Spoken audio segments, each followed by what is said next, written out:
ಬೇಸಿಗೆಕಾಲ ಆರಂಭವಾಗಿದೆ. ನೀರಿನ ಸಮಸ್ಯೆ ಉದ್ಭವವಾಗಿದ್ದು L&T ಕಂಪನಿಯಿಂದ ಅವರೇ ಸಭೆಗೆ ಬಾರದೇ ಇರುವುದಕ್ಕೆ ಪಾಲಿಕೆಯ ಸದಸ್ಯರು ಆಕ್ರೋಶವನ್ನ ವ್ಯಕ್ತಪಡಿಸಿದ್ರು. ಗುರುವಾರ ಬೆಳಗಾವಿಯ ಮಹಾನಗರ ಪಾಲಿಕೆಯ ಕೌನ್ಸಿಲ್ ಸಭೆಯಲ್ಲಿ ಕರೆಯಲಾದ ನೀರಿನ ಸಮಸ್ಯೆಯ ಕುರಿತು ಸಭೆಯಲ್ಲಿ ಪಾಲಿಕೆಯ ಸದಸ್ಯರು L&T ಕಂಪನಿಯ ವಿರುದ್ಧ ಹರಿಹಾಯ್ದ್ರು. ಒಂದು ಮಹಾನಗರ ಪಾಲಿಕೆಯಿಂದ ಅವ್ರಿಗೆ ಅವಶ್ಯಕತೆ ಇತ್ತು, ಅವ್ರು ಬಂದ ಯಾರು ಬಂದಿಲ್ಲರಲ್ಲ ಅವ್ರ ಮೇಲೆ ಕ್ರಮ ತಗೋರಿ ಮೇಡಮ್. ಯಾರು ಅವ್ರು ಸೀನಿಯರ್ ಅದಲ್ಲ ಅವ್ರ ಮೇಲೆ ಕ್ರಮ ತಗೋರಿ. ಅವ್ರ ಮಹಾನಗರ ಪಾಲಿಕೆನಾಗಿರ್ಲಿ, ವಾಟರ್ ಸಪ್ಲೈನಾಗಿರ್ಲಿ, L&Tನಾಗಿರ್ಲಿ ಅವ್ರ ಮೇಲೆ ಕ್ರಮ ತಗೋರಿ. ಅಂದ್ರೆ ಇದು ಬೇಕಾಬಿಟ್ಟಿ ನಡೆದು ಬಿಟ್ಟಿದ್ರಿ ಮೇಡಮ್.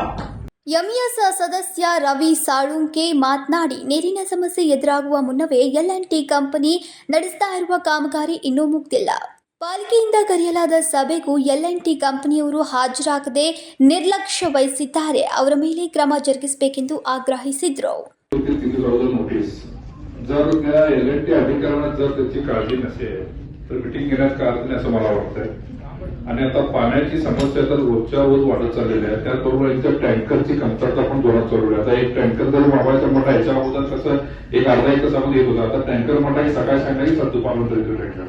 ಬಿಜೆಪಿ ಸದಸ್ಯ ರವಿ ದೋತ್ರೆ ಮಾತನಾಡಿ, ವಾರ್ಡ್ ಜನರು ನೀರಿನ ಸಮಸ್ಯೆಯನ್ನ ಬಗೆಹರಿಸುವಂತೆ ನಿತ್ಯ ಪಾಲಿಕೆಯ ಸದಸ್ಯರ ಮನೆ ಮುಂದೆ ಬರ್ತಿದ್ದಾರೆ. ಪಾಲಿಕೆಯ ಕೌನ್ಸಿಲ್ ಸಭೆ ಕರೆದ್ರೂ L&T ಕಂಪನಿಯ ಸಿಬ್ಬಂದಿಗಳು ಮಾತ್ರ ಬಂದಿಲ್ಲ. ಅವರ ಮೇಲೆ ಕ್ರಮ ಕೈಗೊಳ್ಳಬೇಕೆಂದು ಒತ್ತಾಯಿಸಿದರು. ಜನರ ಸ್ಪಂದನೆ ಆಗೋದಿಲ್ಲ. ನಮಗೂ ಇಲ್ಲಿ ಸಮಸ್ಯೆ ಬಗೆಹರಿಬೇಕಾಗೈತೆ. ಜನರು ಈ ಕಾರ್ಪೊರೇಟರ್ ಮನೆಗೆ ಡೈಲಿ ಬರತ್ತ ಜನ ನೀರಿಲ್ಲ ಅಂತ. ಇವ್ರಿಗೆ ಅದು ಅರಿವಿಲ್ರಿ, ಹೆಂಗ್ ನಿಂತಾರ ನೋಡ್ರಿ. ಹೈಯರ್ ಆಫೀಸರ್ ಏನಿದಾರ ಇವ್ರ ಅದು ಮತ್ತೆ ಪ್ರಾಜೆಕ್ಟ್ ಏನೈತ್ರಿ ಮೇಡಮ್, ನೀವು ಕೌನ್ಸಿಲ್ ಸೆಕ್ರೆಟರಿ ಆಗಿ ಇವ್ರಿಗೆ ಯಾವಾಗ ಕೊಟ್ಟಿರ ನೋಟಿಸ್? ಪಾಲಿಕೆಯ ಆಯುಕ್ತೆ ಶುಭಾಬಿ ಮಾತನಾಡಿ, ನಗರದಲ್ಲಿ ಕುಡಿಯುವ ನೀರಿನ ಜ್ವಲಂತ ಸಮಸ್ಯೆ ಬಗ್ಗೆ ಸಭೆ ನಡೆಸೋಕೆ ಕರೆದಿದ್ವು. ಪಾಲಿಕೆ ಕುಡಿಯುವ ನೀರಿನ ಸಮಸ್ಯೆ ಬಗ್ಗೆ ಗಂಭೀರವಾಗಿ ಪರಿಗಣಿಸಿದ್ವು. ಏಪ್ರಿಲ್ 3ರಂದು ಈ ಸಭೆಯನ್ನ ಮುಂದೂಡಲಾಗಿದೆ. ಎಲ್ಲರೂ ಕಡ್ಡಾಯವಾಗಿ ಸಭೆಗೆ ಹಾಜರಾಗಬೇಕು ಎಂದು ಸೂಚನೆ ನೀಡಲಾಗಿದೆ ಎಂದರು. ಮಾಡಿ ಅಲ್ಲಿಂದ ನಮಗೆ ಎಲ್ಲಿವರೆಗೂ ಪೈಪ್ ಲೈನ್ ಹೋಗುತ್ತಲ್ಲ, ಪರ್ಮಿಷನ್ ತಗೊಳ್ಳಿ ಪೊಲೀಸ್ ಕಮಿಷನರ್.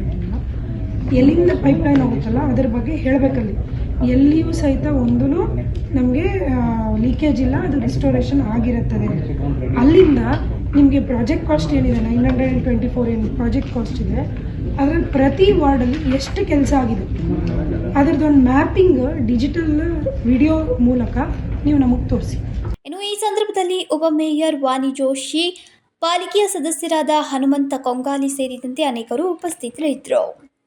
ಸಂಕಲ್ಪ ಶಿಂದೆ, KMM ಕನ್ನಡ ನ್ಯೂಸ್, ಬೆಳಗಾವಿ.